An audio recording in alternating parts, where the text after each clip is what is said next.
Hey everyone, just a quick ask before we get into the newscast. If you really like Wake Up, I would love it if you gave us 5 stars on Spotify or Apple Podcasts and drop a quick comment there to let people know about this newscast. It would really help people discover us.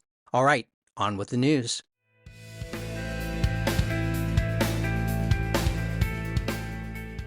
Wake up, Pittsburgh. I'm Matt Peiken. This is your local newscast to close out the week for Friday, February 13th.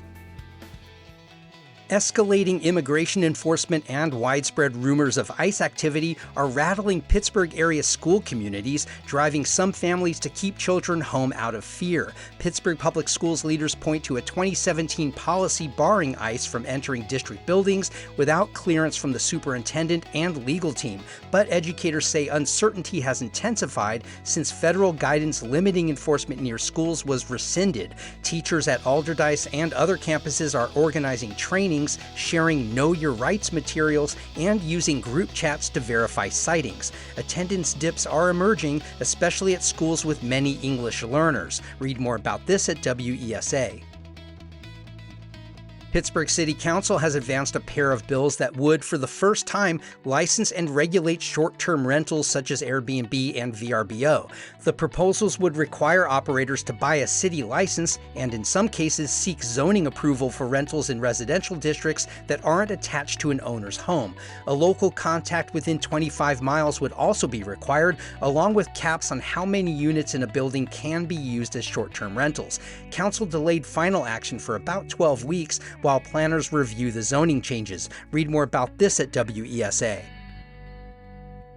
Pittsburgh's theater scene is facing a widening split between thriving touring productions and struggling locally produced work. A new adaptation of Henrik Ibsen's An Enemy of the People opened February 4th at Pittsburgh Public Theater as the company continued cost-cutting, a stark example of what's at stake for homegrown arts. The financial strain isn't limited to that theater. Pittsburgh CLO and City Theater have also publicly grappled with rising costs and shifting audiences, including talks about consolidation. Supporters warn that if major local producers shrink, union jobs for Pittsburgh actors and crews could dry up. Read more about this in the Post-Gazette. Homewood Auto Body Shop owner and longtime political activist William Anderson is calling for solidarity after his business was hit by a string of incidents, including a theft of equipment followed weeks later by vandalism and racist graffiti, including the N-word. Speaking alongside local advocates and community groups, Anderson framed the attacks as part of a broader pattern of intimidation across communities. Anderson said, quote, "When something happens to one of us, it will eventually happen to all of us."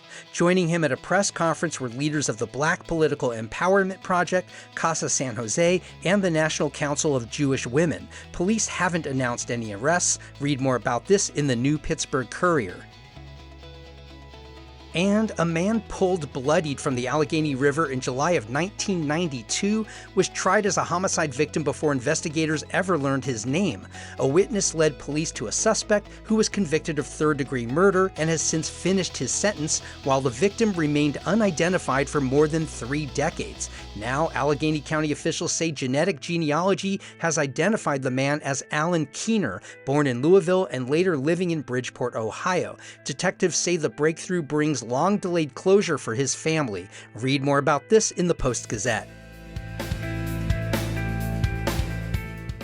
Our free newsletter is a quick local news digest, essentially this newscast in written form. Subscribe at wakeuppit, that's PIT.transistor.fm. You can also find us on Facebook and Instagram at wakeuppit, and please share this podcast with your friends who care about this city.